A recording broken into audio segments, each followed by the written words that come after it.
Olá pessoal, tudo bem? Bem-vindos a mais um Era Uma Vez. Esse quadro acontece quando as depoentes não se sentem confortáveis em vir contar a história em câmera comigo, então elas pedem que eu conte a história por elas para vocês. Elas escrevem em primeira pessoa, eu leio linha por linha. Hoje nós vamos contar a história da Miriam, que é um codinome, tá? Ela é brasileira, de 37 anos, formada em 2 cursos superiores, pós-graduada e ex-esposa de um palestino que conheceu online, com quem se casou por procuração à distância apenas aos 20 anos de idade. Então ela nos escreveu após assistir a entrevista com a Gabriela Cattan, que é viúva de um palestino que morava no Líbano, que sequestrou o filho do casal, Moisés de 5 anos, e a criança hoje vive em Beirute com os avós paternos que se recusam a entregar o filho de volta para a mãe. Infelizmente, os avós paternos têm todo um dispositivo legal a favor deles, que é a lei Sharia, que é o jurídico do Islã, é a lei nos países do Oriente Médio, exceto a Turquia. Então, o vídeo da Gabriela está aqui no canal, está disponível para você, se você se interessar, espero que sim. Então, vamos lá, ler o relato da nossa querida Miriam, que hoje já tem 37 anos. Na época, com apenas 20 anos, estava de bobeira na internet e se meteu numa enrascada que deixou cicatrizes para o resto da vida. Vamos lá, então, conhecer a história da Miriam.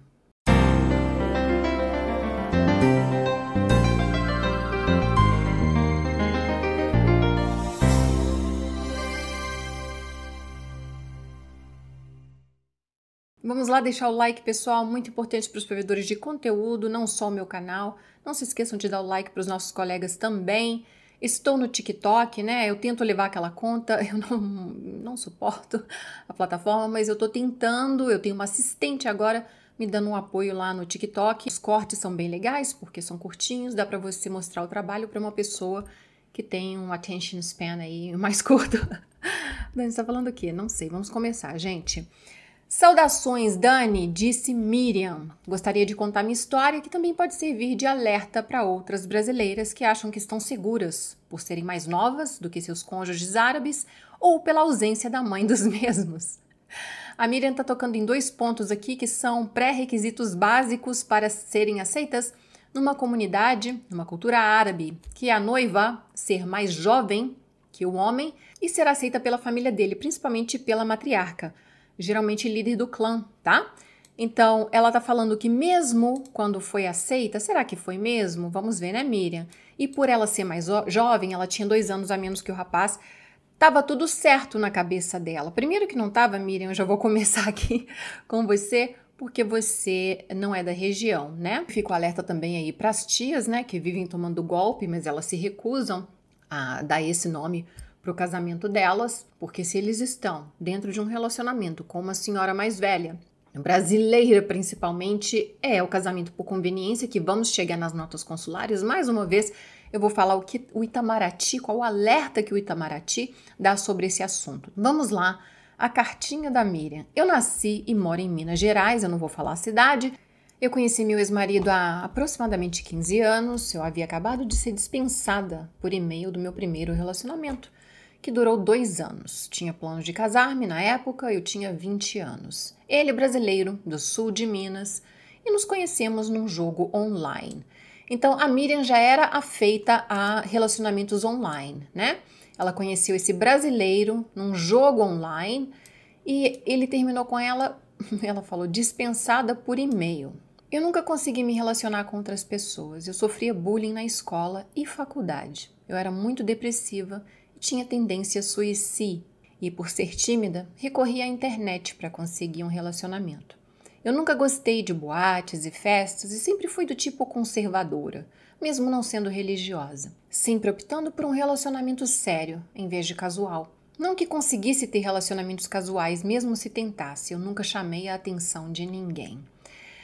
Ela falou isso várias vezes, inclusive quando eu correspondi com ela aqui, ela falou, você tá vendo como eu sou feia, né? Desse jeito que ela fala dela, sabe? Ela falou aqui também no texto, nunca chamei a atenção de ninguém, mesmo se eu tentasse, não ia adiantar nada ir pra uma balada, ninguém ia olhar pra mim. Bom, eu vi a foto dela, né? De feia ela não tem nada. É impressionante, né, gente? Mas ela admite, ela falou que era muito adoentada, sabe, emocionalmente. E esse é um fator que contribuiu grandemente para esse desastre com essa situação com esse palestino golpista aqui, tá? Continua ela, no recente término desse primeiro relacionamento, eu ainda estava sofrendo muito e eu não suportava mais a solidão. Até que eu decidi mais uma vez recorrer à internet para suprir meu desespero e carência. Era como se 1000 agulhas estivessem dentro do meu corpo e eu não conseguia me livrar delas. Então eu abri uma conta no MySpace. Nossa, ó. Era uma vez. Na época, o Facebook e o YouTube ainda estavam nascendo. E sempre falei inglês desde criança, eu sou autodidata. Então recorri ao mesmo para conhecer estrangeiros, por ser uma pessoa que gosta de conhecer outras culturas. Dessa vez, eu decidi conhecer um estrangeiro. Tá. Como eu sou descendente... Gente, agora vamos lá. Que balaio de gato, né? Meninas da região, prestem atenção nisso aqui. O pessoal, talvez, que mora no Brasil e não saiu e não veio para os lados de cá, não vai entender o peso do que ela vai falar aqui. Vai entender, talvez, no máximo 50%. Galera da região, olha o que ela vai falar aqui. Como eu sou descendente de judeus, eu comecei a navegar e tentar conhecer homens em Israel, na minha faixa de idade, até que me deparei com um perfil que se apresentava com a frase Palestina, não Israel, na descrição da bio. Eu julguei esse homem bonito e iniciei uma conversa com ele. Além de sua aparência ter chamado a minha atenção, também quis conversar com ele por ser palestino. Pois na época, as notícias dos conflitos Israel-Palestina chamavam minha atenção. Eu sou judia por parte de mãe, mas judia impossível, ela é judia mesmo. Sou judia por parte de mãe. Meus bisavós fugiram da Europa. O elo judaico se perdeu, minha mãe nunca praticou o judaísmo, mas eu quis recuperar as minhas raízes. E estudei a religião, mas não pratico. Recuperar as raízes? Como, Miriam? Com o palestino? Gente, nem se eu tentasse escrever uma história assim, eu não teria coragem. Eu não teria coragem de escrever um negócio desse. Ela é uma judia. Se ela observa a tradição, a religião, não importa. Etnicamente, essa moça é uma judia que se interessa por um palestino cuja bio diz Palestina, não Israel. Peraí, antes que vocês comecem a falar aqui nos comentários, deixar um disclaimer bem importante. Esse canal não tem cunho político, pelo amor de Deus, não me compliquem, tá?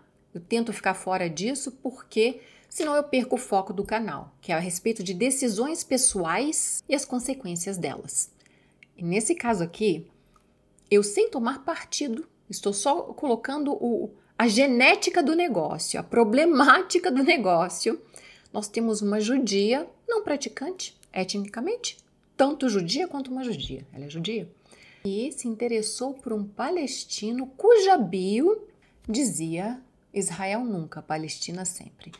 Mas lembrando, mais uma vez, esse canal não tem viés político e as informações que eu passar são de conteúdo legal e não pessoal, tá? Eu não tomo partido. Por exemplo, quando eu disser que os palestinos são pessoas apátridas, né? Eles não têm uma pátria, eles não têm uma nação, não sou eu passando pano para ninguém, é o que é. Isso é uma realidade, tá? Por exemplo, palestinos nascidos no Líbano, como vimos no caso da Gabriela Cattan, o ex-esposo dela, do falecido, né? Ele nasceu no Líbano, ele não tem um passaporte libanês e nunca terá. Ele, para sempre, terá o status de refugiado no Líbano. Nasceu no Líbano, refugiado. E é assim onde eles nascem. Eles recebem, no máximo, uma RG para transitar no país, né? Obviamente, para conseguir se matricular numa escola. E olhe lá mesmo. E vivem assim. Eles são um povo apátrida, sem pátria, os palestinos. Agora, menina, vamos voltar aqui. Você não é só descendente, né? Como você falou ali, de judeu, você é judia. Descendente seria se seu pai fosse judeu. Você é judia, porque a linha judaica é transmitida através da mãe. Tá parecendo até enredo de novela. Como eu falei, eu não teria coragem de escrever um negócio desse aqui, não. O pessoal que mora na região sabe o que eu tô falando. Olha isso, né? Bom para esses canais mentirosos que tem por aí, que inventa história e fala que é relato de depoente. E daqui a pouco sai um caso de amor de uma judia com um palestino. Olha só o que eu tô falando, né? Fica de olho aí que vai sair. A cara não queima não, só peroba aquilo ali. Vamos continuar. Eu iniciei a conversa com ele não postava muitas fotos em seu perfil. Era reservado e misterioso. Na época eu tinha 20 anos e ele 2 anos mais velho que eu. Mesmo posteriormente, quando nós abrimos nossas contas no Facebook, ele não adicionava desconhecidos, tinha apenas parentes e fotos de família. Conversávamos todos os dias, gostávamos de falar de política. Crê em Deus, Pai. Gente, você está entendendo? Galera do Oriente Médio e Turquia? Coloca aqui para mim. Até que certo dia, quando havíamos ficado bem próximos, ele disse que não queria que eu construísse meu castelo de ilusões, que não podia me prometer nada. Eu, no meu vazio e carência infinitos, mesmo tendo ouvido isso e recebido alguns outros sinais, quis continuar conversando com ele, pois quando você é solitária, você luta por um relacionamento por medo de voltar à abstinência. Qualquer chance de um relacionamento sério torna-se uma droga, quando é tão difícil para você conseguir um. Passaram-se aproximadamente 2 anos conversando pela internet. Conversávamos por chamada de vídeo no Skype todos os dias, sem falta. Conversávamos em inglês, até que ele me sugeriu que encontrássemos no Canadá. Ele tinha uma má imagem do Brasil. Idolatrava a América do Norte e Europa e achava que o Brasil é mais pobre do que a Palestina, por causa da imagem das favelas. Mas também, posteriormente, ficou claro que ele estava me usando para tentar ir à América do Norte. Meus amigos, só eu acho que o setor de relações públicas do governo brasileiro tinha que dar um up básico na nossa imagem para ontem, a ponto de um palestino, um povo apátrida, que é o mínimo que um cidadão pode querer na vida, é ter um solo para chamar de dele, como vocês têm um, né? Nós temos aqui, vocês aí também. Eles não têm. A ponto de um senhor palestino, lembrando que isso não é preconceito, por favor, né? Vamos estudar história então, por favor. A ponto de um palestino, um povo apátrida, esculhambarem o Brasil. Vocês acham isso bonito, isso legal? Eu sempre falo com vocês, né? 20 e poucos anos de experiência no exterior não são 20 e poucos dias. E uma coisa que nunca consegui desvencilhar é de uma imagem horrorosa que nós temos no mundo inteiro. A culminar a ponto de um palestino falar que o Brasil é a pior coisa que ele já viu na vida. Mas estamos correndo atrás do nosso visto, né? Seu moço aí. E ele vai conseguir, né? Vai, claro que vai. Ela deu mole aqui. Ela deu mole, como vocês dão mole. Vocês ficam dando mole, dando esse nosso passaporte que é valiosíssimo para todo mundo, né, gente? Que, sei lá, para todo mundo que dá um raio para vocês na internet, essa situação suas aí. Vocês não têm amor a esse passaporte. 17º passaporte mais valioso. São quantos passaportes no mundo? 196, digamos? 17º, tá? E esse valor tem a ver com o peso diplomático que o passaporte tem. Não tem a ver com a situação econômica do Brasil, não é isso. É o peso diplomático. Isso é ouro. Tanto que é um dos passaportes mais caros no mercado paralelo, né? É o passaporte brasileiro, um dos mais falsificados, porque entra em tudo quanto é lugar. Na Europa todo ele entra sem visto. Então, se casando com ela, ele já entra na Europa. Mas então vamos lá. Ele idolatrava a América do Norte e Europa e achava que o Brasil é mais pobre do que a Palestina. Para resumir a história no Canadá, eu, por querer escondê-lo dos meus pais, que sempre me prenderam muito e nunca me deram liberdade, minha mãe me prendeu muito dentro de casa na primeira vez que lhe contei que tinha um namorado já. Com uma graduação em design gráfico, eu trabalhei, guardei dinheiro e fiz uma viagem ao Canadá para o intercâmbio, mas não contei nada dele para os meus pais, com a esperança de conhecê-lo lá. Mas morei no Canadá por 1 ano e ele nunca conseguiu ir para lá. Vai conseguir como, meu amor? Minha criança, como? Mas não chega... Deixa, não vou ficar falando porque... Vocês estão entendendo aí, né, gente? O pessoal da região principalmente. Mas morei no Canadá por 1 ano, ele nunca conseguiu ir para lá. Ele pediu dinheiro emprestado ao tio, mas não conseguiu o visto para o Canadá. Daí eu voltei ao Brasil. Nossa. Vamos por partes, então. Meu amor, ele pode ter o dinheiro todo do mundo, mas ele não tem visto para lugar nenhum. Pra vocês terem uma ideia, eles não entram nem na Síria. Na Síria. Nem com visto. O passaporte é barrado completamente. 2. Ela se arrumou para estudar no Canadá para encontrar com ele, somente para conhecê-lo lá no Canadá, que ele falou que ia, mas ele não chega em lugar nenhum. E obviamente não conseguiu entrar. Mas então, de volta ao Brasil, eu já estava frustrada e ansiosa em saber o que viria a seguir. Será que ele viria me conhecer no Brasil ou desistiria? Conversamos e ele decidiu me visitar no Brasil. Um sacrifício, né, para ele, com certeza. Mas não foi fácil. O primeiro visto dele havia sido recusado. O Brasil recusou, né, gente? Claro, eu rio de nervoso. Claro! Tá. O visto dele foi recusado para o Brasil também, mesmo ele provando que tinha condições de se manter por um mês no Brasil e também com minha carta convite. Até que veio a Copa do Mundo de 2014 no Brasil, os vistos foram liberados para os Jogos e assim ele conseguiu um visto para o Brasil. Dessa vez não teve como esconder e eu tive que falar dele para os meus pais. Eles ficaram contra, especialmente a minha mãe.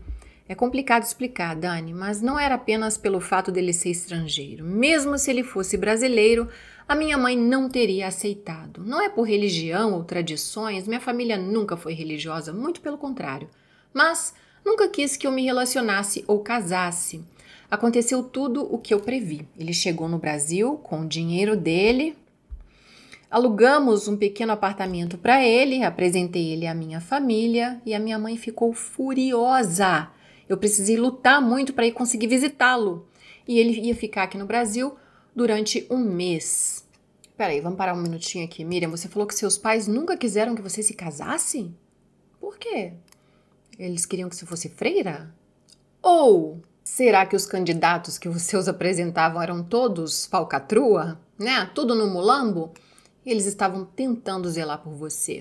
Não culpo, não. Eu não sei a fundo, né? Eu não conversei com mãe e pai de ninguém aqui. Porque pensa bem, meus pais não queriam que eu me casasse? Por quê? Queria que você fosse freira? Não, porque nem religioso o pessoal é que você falou. Então não é isso.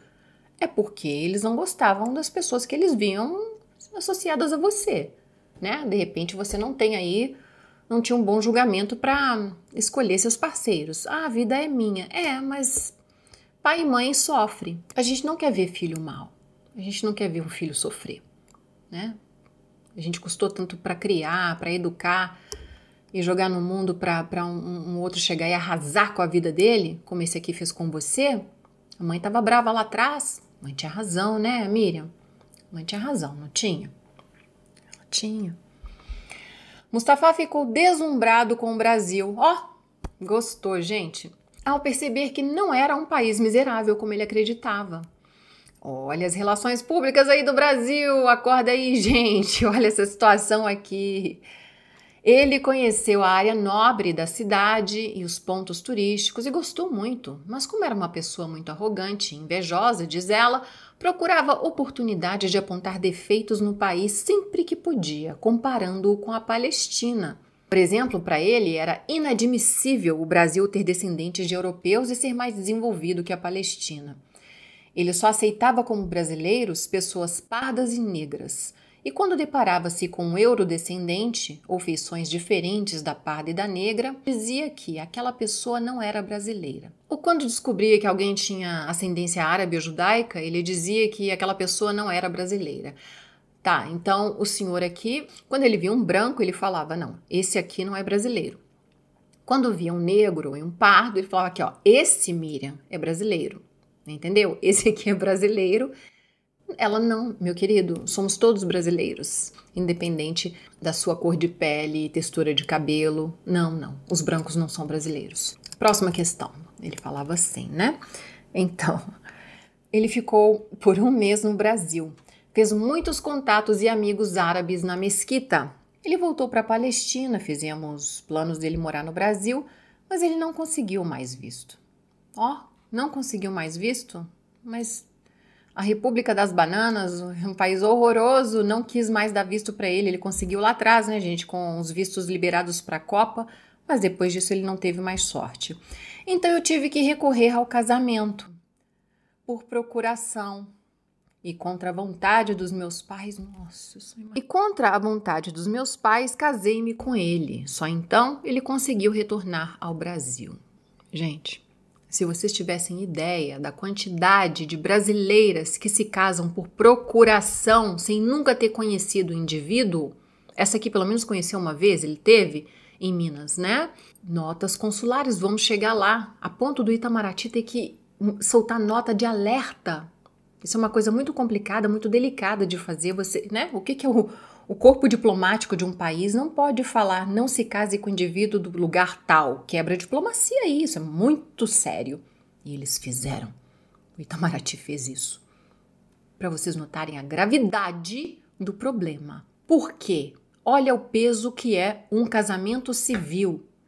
Um cidadão que não entra em lugar nenhum do mundo, inclusive no Brasil, agora consegue entrar e se estabelecer por causa do visto que ele ganha o direito, concedido através do casamento.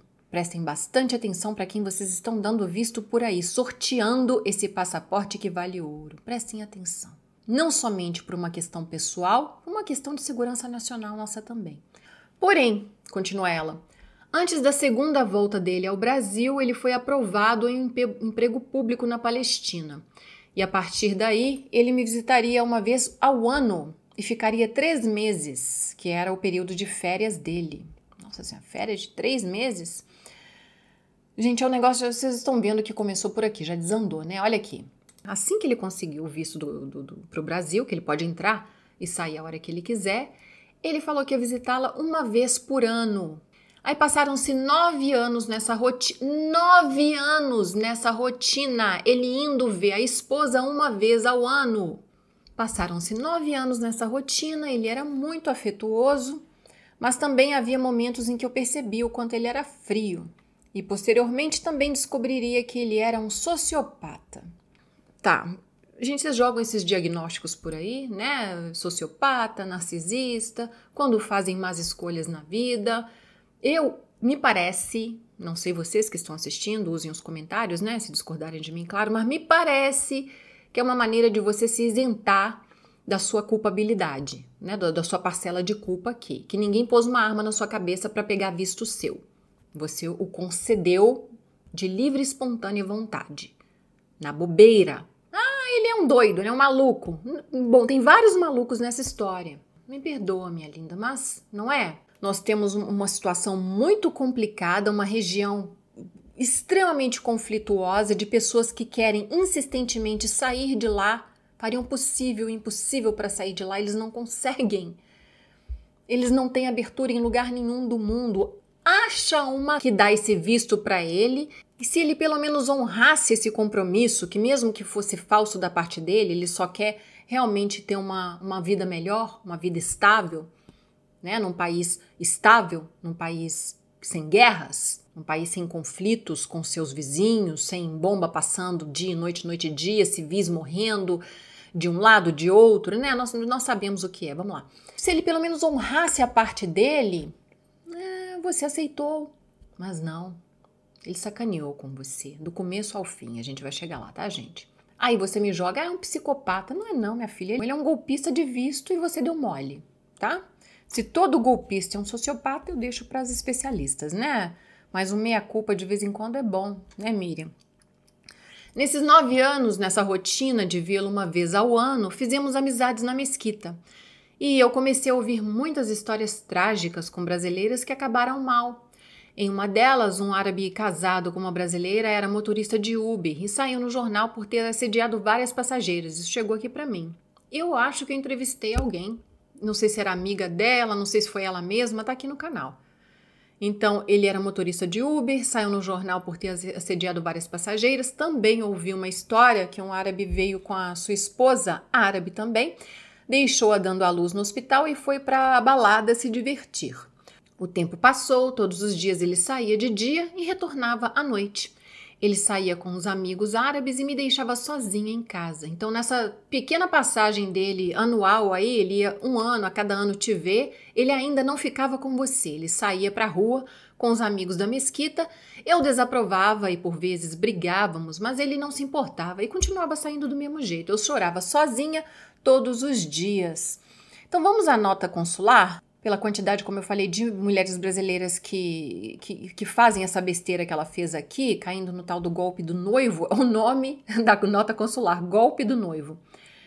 A bomba é tamanho que o Itamaraty se viu na posição de ter que soltar uma nota dessa, praticamente implorando vocês para não se casarem com certas situações aí. Tá aí na tela para vocês, golpe do noivo.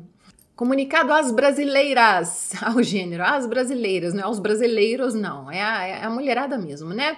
O Ministério das Relações Exteriores vem recebendo numerosas queixas de cidadãs brasileiras vítimas de roubos, fraudes e violência cometidos por cônjuges estrangeiros que conheceram pela internet e com os quais tiveram pouco ou nenhum convívio presencial antes do casamento, de acordo com os relatos recebidos, que incluem denúncias de cárcere privado.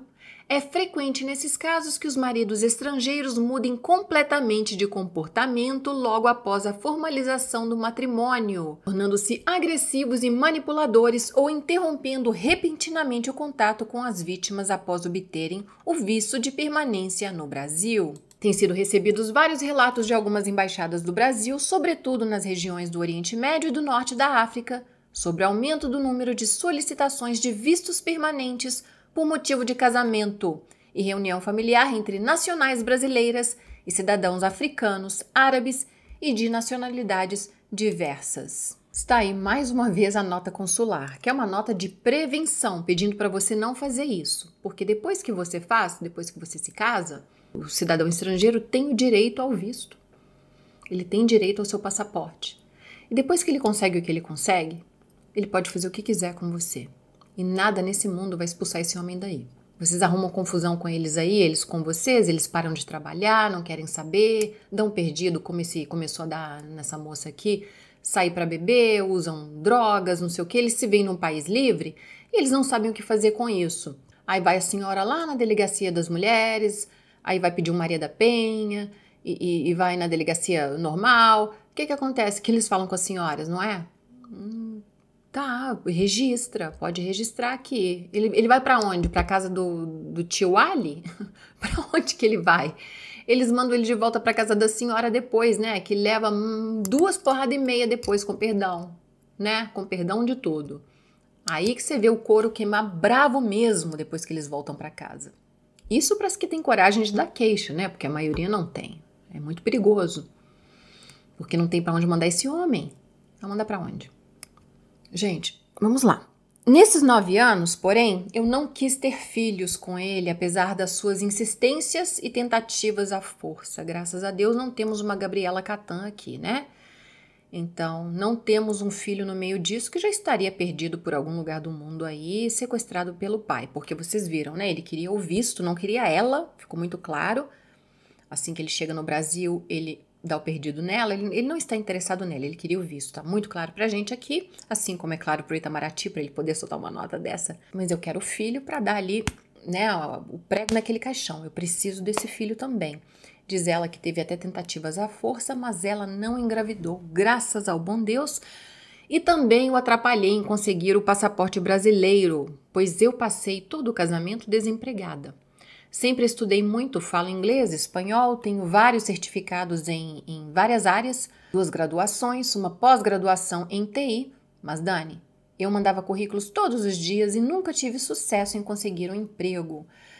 Ela tá falando que atrapalhou o visto, foi nesse sentido, tá, gente? Ela não ser empregada, não tem como ele se mudar para o Brasil na cabeça dela, porque são 2 desempregados e como é que vai viver, né? E ele precisa de 4 anos de residência no Brasil, balela. 1 aninho eles já conseguem, tá? Se a ficha estiver limpa, se ele estiver tranquilo aí, no sapatinho, 1 ano ele consegue o passaporte brasileiro sim. Aí, minha filha, é um abraço, ele tem um mundo para ele, né? Aí continua a Miriam. Além disso, ele não me ajudava financeiramente. E se ele não queria abandonar seu trabalho público para morar comigo no Brasil, eu também não estaria disposta a ter filhos com ele. Eu já estava ficando de saco cheio e atrapalhei mesmo em conseguir o passaporte brasileiro, pois achava desaforo ele vir ficar poucos meses e sempre ir embora, já que eu não conseguia emprego e ele tinha um bom emprego na Palestina, além de ter terras lá. E eu havia conversado com outras brasileiras que moravam na Palestina e eram casadas lá. Elas elogiavam o país. Meus amores, prestem atenção. Uma coisa que vocês não vão fazer, não façam, é perguntar para uma mulher que mora no Oriente Médio, você tá feliz aí, tá? Porque não existe abertura, são na maioria ditaduras, e elas vão falar, maravilhoso, vem se enterrar comigo. Deve ser na maldade. Ou porque ela fica na sinuca, não sabe o que falar pra você, ela vai falar sim, amada, sim, amiga. Tá? Toma cuidado, porque elas não podem falar. É marido que vai perder o emprego porque elas não podem sair de casa, né? Os maridos perdem emprego, é bem vigiado, tá? Ah, Dani, como é que você fala? Eu não tô no Oriente Médio, eu tô num país democrático. Se eu não tivesse, eu não podia fazer o que eu faço aqui, não. Sejam mais inteligentes aí, tá? Lá embaixo, da Síria pra baixo, Síria, aí começa Líbano e cai, né, pro Oriente Médio, não dá pra, você não pode falar a verdade, você não pode falar nada. Então, quando te perguntam, você acaba fazendo isso. O que eu não entendo é quem abre câmera e vira, sei lá, influencer de um país desse. Eu acho de uma coragem, amiga, de uma coragem, porque você não pode falar o que é, certo? É um país que tem o jurídico do Islã, é muito apertado isso. Né? É muito sério. Eu não teria essa coragem na minha vida de jeito nenhum. De jeito nenhum. Então abre a câmera e vai falar o quê? Batatinha. Porque isso pode. Aí ninguém está em risco, né? Da família, ela, o marido, os filhos. Ninguém está em risco a partir da hora que você abre a câmera e fala aquele monte de merda. Com perdão do meu francês. E acaba enganando as pessoas, né? É só fazer uma conta muito simples, gente. O jurídico não é civil. Tá? Não existe uma corte com o cabra lá de terno e gravata. As leis não são feitas num parlamento, por exemplo, como é feita aqui na Turquia. E qual o peso disso? Não existe liberdade de expressão, por exemplo, certo? Um casamento, não existe um casamento civil. O que é um casamento civil? Você assina, você tira a sua assinatura quando quer, que é o divórcio, que você conhece tão bem, né, brasileira? Você pode dar entrada aí a hora que você quiser. Não no Oriente Médio. O homem tem que aceitar a sua assinatura. Se o homem não der o divórcio, não tem separação, porque você é posse dele. O valor da mulher, ele é reduzido a tantos, tem na lei deles, né? A tantos por cento de um homem a menos. A mulher vale a metade de um homem. Então faça uma conta muito simples das pessoas que falam, ah, nossa, é tranquilo. De tranquilo não tem nada. Essa menina falou que já estava ficando de saco cheio porque ela achava desaforo ir para o Brasil e ficar poucos meses e sempre ir embora. Já que eu não consegui emprego, ele tinha um bom emprego na Palestina. Conversando com outras brasileiras que moravam lá, que elas elogiavam o país. E nessa época, o Brasil estava passando por uma crise econômica devido ao rombo da Petrobras. Então eu propus a ele que eu morasse com ele na Palestina, pois o casamento à distância não estava me agradando. Mas ele sempre mudava de assunto, até que propôs que nos mudássemos para o Canadá. Parece que ele estava disposto a abandonar o seu emprego público para viver no Canadá, mas não para viver comigo no Brasil. Nos últimos anos de casamento, eu assistia seus vídeos já. E por ele sempre mudar de assunto quando eu falava em morar na Palestina e a família dele nunca falar comigo, eu desconfiava que a família dele poderia ser contra o nosso casamento. Depois de quantos anos de casamento, ela começou a desconfiar que isso aqui era um golpe, né? Tá vendo, né, gargarejo, turma do gargarejo? Depois que ela começou a assistir os vídeos, ela entendeu que ela estava numa furada. Nossa, mãe, mas não precisava de ter uma... Eu queria tanto não ser necessária nesse mundo, nesse nosso mundo. Nos últimos anos do casamento, eu assistia seus vídeos e por ele, a mãe dele é falecida, desde quando ele era criança. Nos últimos anos do nosso casamento, o pai dele casou-se novamente com uma senhora também servidora pública. E a partir daí tudo começou a desandar cada vez mais.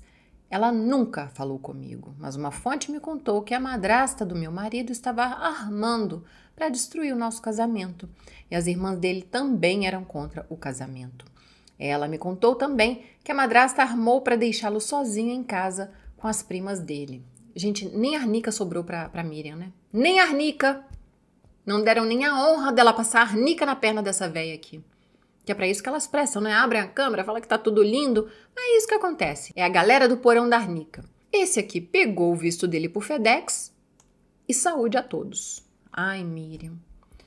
Oh, meu amor. No último ano, continua ela, do nosso casamento, eu sofri a perda da minha filha Pet, a coisa que eu mais amava no mundo.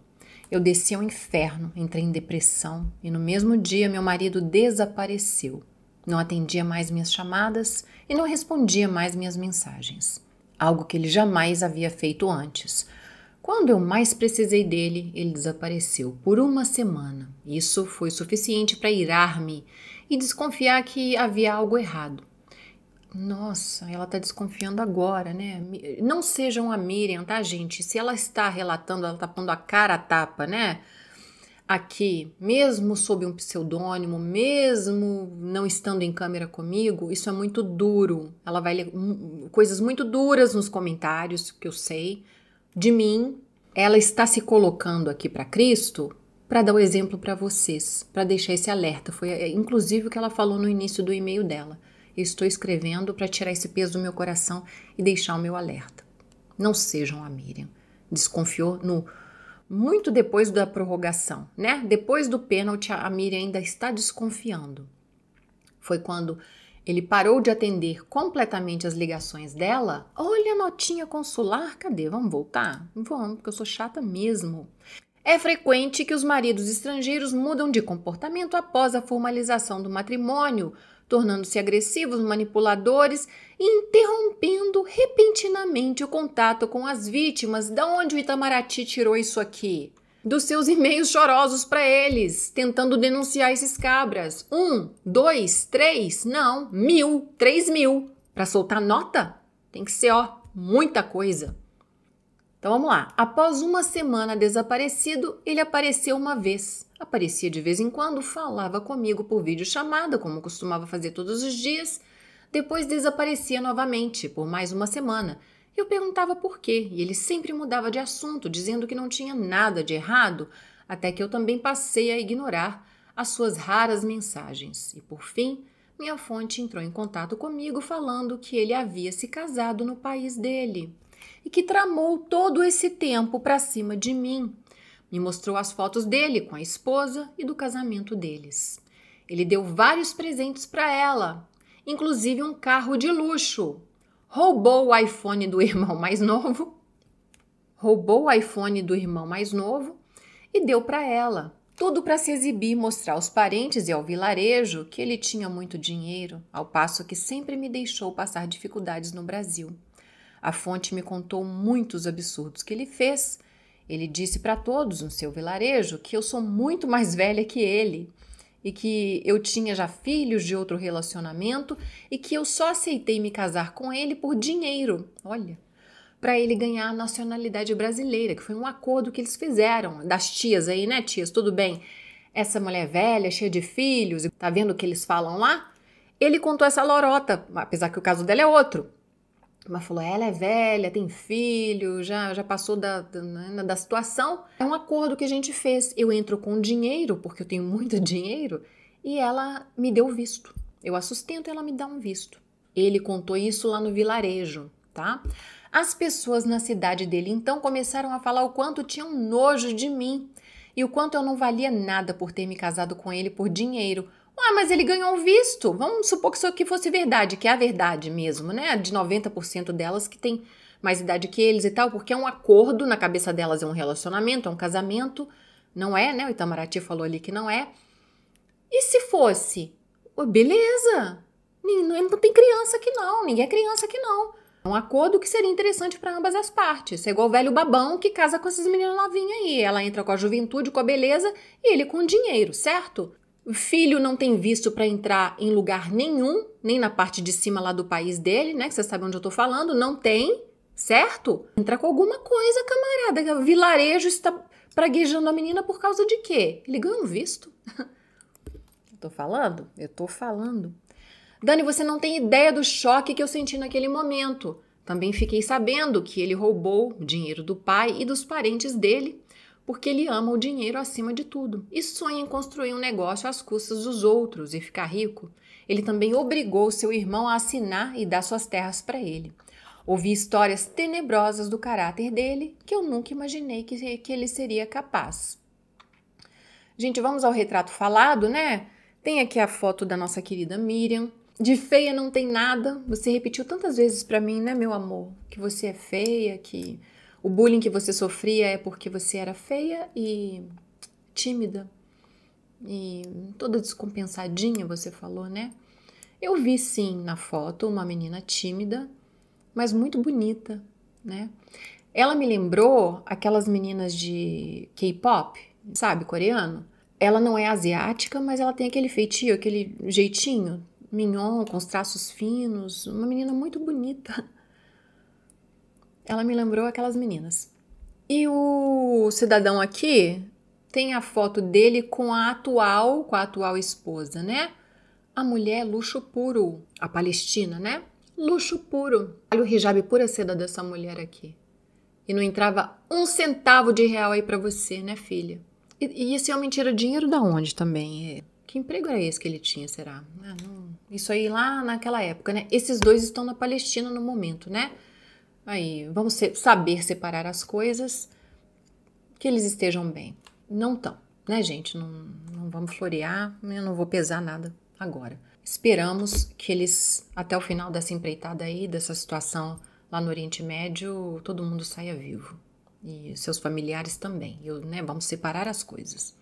Mas é isso aí.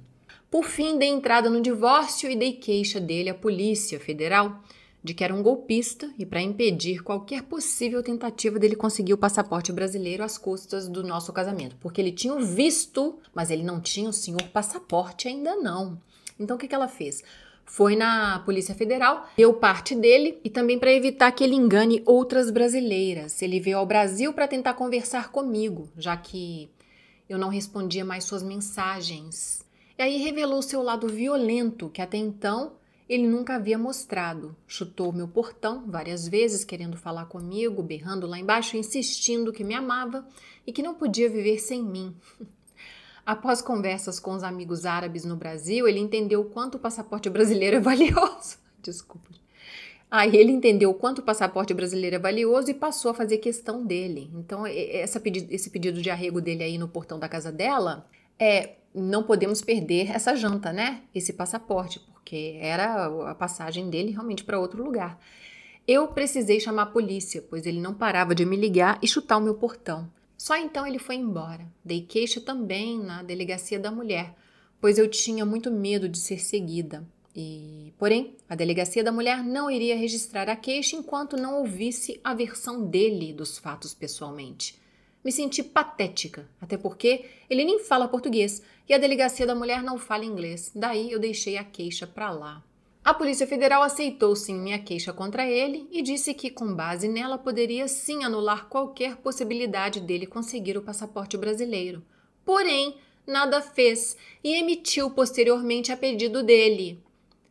Ele só não conseguiu o passaporte porque, quando o passaporte ficou pronto, ele havia ficado fora do Brasil por mais de 2 anos e perdeu seu visto de residência para sempre. Mas ele estava casando lá no país dele, ele queria só o quê? Um visto para ele. Se bobear, ele consegue até para essa mulher dele, né? Porque no nosso país, minha filha, eu vou te contar. Mas acontece que no final esse cidadão não conseguiu o passaporte, não. A Polícia Federal aceitou a queixa dela, falou: não, a gente não vai deixar o cidadão emitir o passaporte, não. Tranquilo. Mas não é que estava pronto, mas ele perdeu o visto porque ele vacilou, né? Aí continua ela. O divórcio também foi outra batalha que eu precisei travar. Eu ainda estava desempregada, precisei recorrer à defensoria pública e dei como desaparecido. Não temos bens nem filhos, mas a juíza responsável pelo divórcio dificultou e não queria me dar o divórcio sem a participação dele, segundo meu advogado, porque os juízes em Minas Gerais são conservadores, não dão um divórcio fácil com o marido desaparecido. Finalmente passei em um concurso público e pude pagar um advogado para me dar o divórcio e me libertar desse passado sombrio, que me cobrou uma taxa muito maior que meu salário. Porém, mesmo pagando, meu divórcio levou 7 anos para sair. Viram aqui, né, gente? Casou por procuração do dia para a noite, mas levou 7 anos para conseguir separar. Isso porque não tinha filhos e bens em comum. Vocês estão vendo aqui, essas são as nossas leis. Esse é o casamento com estrangeiro, né? Basicamente é isso, é pague para entrar, reze para sair, que a gente sempre tenta alertar, tem 10 anos que eu tô falando a mesma coisa aqui. Vocês que não tratem de ficarem espertas não e se protegerem para vocês verem o que vai acontecer. Infelizmente, as legislações são lenientes ou não protegem uma nacional da maneira que deveria proteger, como fazem aqui na Europa, como fazem na Turquia. Eles protegem seus nacionais. Então vocês têm que sair na frente e aprender de uma vez por todas a fazer isso sozinha. E é isso que eu tento ensinar para vocês esses anos todos. Continua ela, foram muitas lições de vida. Quando assumi meu cargo, eu pude pagar uma terapia e me libertar dos meus traumas de vida e dos que vivi no casamento. E compreender que nossa felicidade jamais poderá depender do outro. E se você persistir em não compreender isso, a vida irá lhe ensinar da pior maneira possível. Eu espero que as brasileiras possam entender que mesmo com um árabe na sua faixa de idade, mesmo ele não tendo uma mãe, elas não estão seguras de um trágico fim com os homens dessa região. Aí eu perguntei para ela que...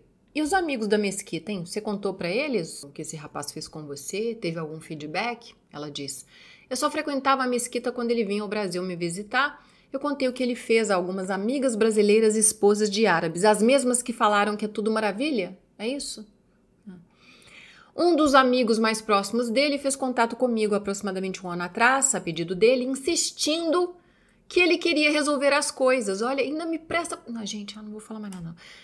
Então, esse amiguinho dele lá no Brasil entrou em contato com ela. Mustafa tá querendo voltar com você, tá? Eu acho que você deveria dar uma chance pra ele. Coitado, né? Então, ele quis voltar com ela. Conversando por telefone, nós percebemos o quanto ele mentiu pra todos nós. Ele me contou que meu ex dizia a todos que ele me dava de tudo. Que o carro que eu comprei com a ajuda do meu pai era ele que tinha comprado. E que foi ele que pagou o meu curso de enfermagem que eu fiz posteriormente, mas não, foi meu pai. E quando eu estava desempregada, ele falou que me sustentava. Ele nunca me mandou um centavo. Ele se passava como marido perfeito para os amigos e disse que dava de tudo à esposa, enquanto na verdade me deixava passar dificuldades e às vezes pegava minhas economias, ainda tirava dinheiro da outra. Olha isso. Eu ouvi mais algumas coisas sobre o casamento deles, disse que o casamento dele agora, né, com a Palestina, disse que o casamento é péssimo, vivem de fachada, vivem brigando, ele não gosta dela, ele quer ficar o dia todo na rua com os amigos e ela briga com ele por causa disso, não aceita as gracinhas dele e é muito autoritária. Não sei se ela é autoritária, não. E essa moça não tem culpa de nada aqui, não, tá? Ela não é trouxa, né? Porque ela, Miriam, é obrigada a se casar, tá? Tem um tic-tac pra ela, senão essa menina não consegue, sei lá, tirar um CPF lá. Que nem existe, mas vocês estão entendendo. Ela não consegue pôr a cara dela na janela, se não casa. Ela não tem escolha. Você tem. E você, não só a Miriam, mas todas as outras que estão me assistindo, vocês têm uma escolha. Ela não tem. E ainda assim, ela tá batendo o pé lá com ele. Se arriscando, imagina o pau que essa mulher leva, um de dia e um à noite. Imagina. Pensa que não, imagina. Tá? E é protegido por lei ele lá. A região do Oriente Médio são leis feitas por homens para homens. E ainda assim, e tá tentando ter alguma voz, alguma dignidade. E ela odeia a madrasta dele, que foi quem destruiu meu casamento. Miriam, você acha que foi a madrasta dele que destruiu o seu casamento? Depois dessa altura do campeonato, você acha mesmo isso? Pessoal, nos comentários, o que vocês acham? E as duas se odeiam. Além disso, a madrasta recentemente descobriu um câncer incurável. É muito caótica a vida deles.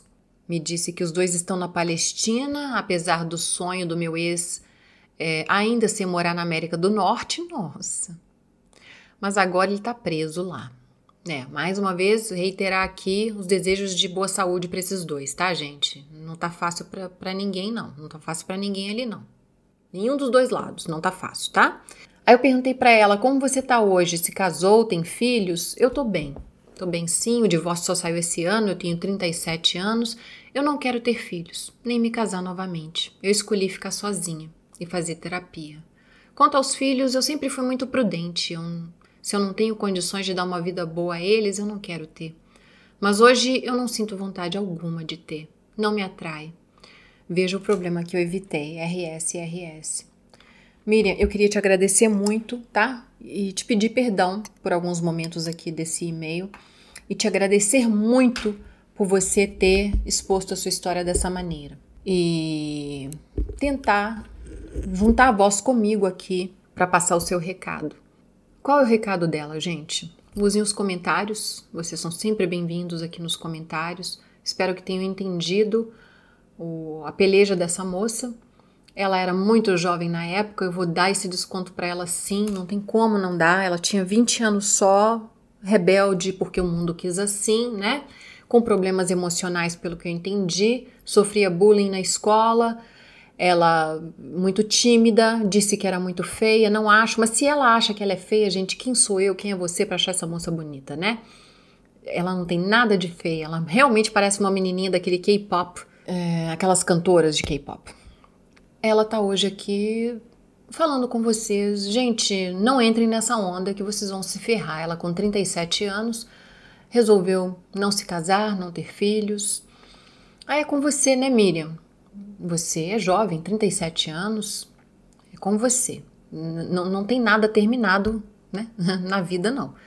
Se for do seu desejo, obviamente, você pode encontrar um parceiro, sim. Tá bem empregada hoje em dia, tá bem estabelecida. E pode, sim, encontrar uma pessoa para dividir os seus dias, o seu tempo, sim. Por que não, né? Ter filho, 37, ainda dá, sim.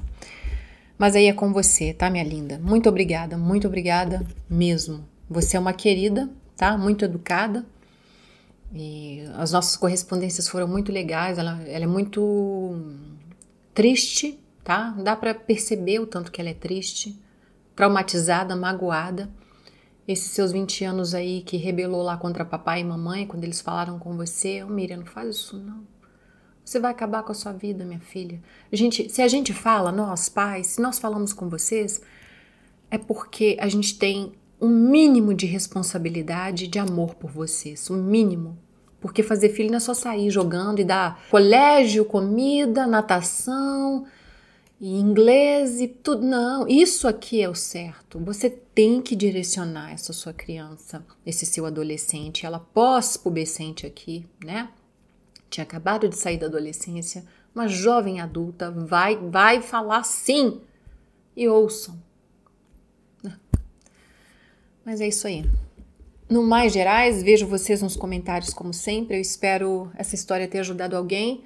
E se você acha que fala com alguém especial para você, uma amiga, uma familiar, uma conhecida, passa esse link para ela, vai perder a amizade. Vai perder a amizade porque, né, é um bando de tontas. Eu espero que ela veja esse vídeo, sua amiga, né, a sua tonta. Aí a amiga tentando te avisar e você tá aqui. Não quero saber, burra, tonta. Mas a sua amiga pelo menos fez a parte dela. E ó, eu aplaudo ela por isso, essa coragem que ela teve. É isso. Tchau, pessoal. Miriam, tudo de bom pra você. Qualquer coisa a gente tá por aqui, tá? Um beijo. Tchau, gente. Tchau, tchau.